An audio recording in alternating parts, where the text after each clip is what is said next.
The Sudanese army has recaptured the presidential palace in central Khartoum from the paramilitary rapid support forces amid intense fighting. The strategic building was seized by the RSF, which took control of the capital when civil war erupted nearly 2 years ago. This is a major victory for the army, which has been making significant advances against the RSF in recent months. Our Africa correspondent, Barbara Plett-Usher, has more from Port Sudan. So this is a very crucial battle for control of the capital. It kind of centered in this. The army has been advancing on Khartoum from the outlying areas over the recent months, and now in recent days it has been inching through central Khartoum, blocked or obstructed by sniper fire from the RSF. But now that it has seized the presidential palace, it effectively signals the end of the RSF's control over the capital, although it's still in other parts of the city fighting there. This area is a place where all of the financial institutions, the government ministries are, so it's very strategic.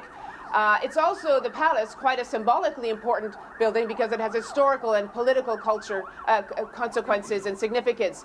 So this is a major victory for the army. As I said, that doesn't end the fighting in the capital or parts of it, but it does show that the army has taken a major step towards reimposing itself on the seat of government, which it has lost for 2 years.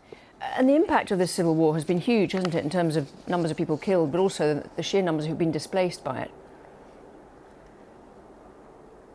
Oh, yes. I mean, even in Greater Khartoum, which includes the central part of the city, but also outlying districts, about 3.5 million people have been displaced during this war. The number now is about 12 and 13 million around the country. There's a hunger crisis in large parts of it. There's famine been declared in several displacement camps that will probably expanded. There's been enormous destruction, which we were witnessing in Khartoum as we were looking at areas that the army had already reclaimed.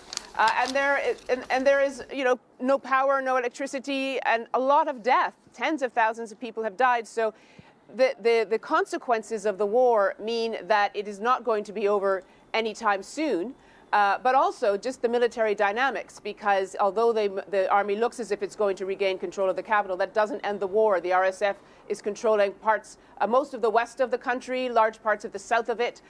This could have significant impact on the direction of the fighting going forward from here. But there's been no sign that either side is ready to talk about peace or an end to this conflict.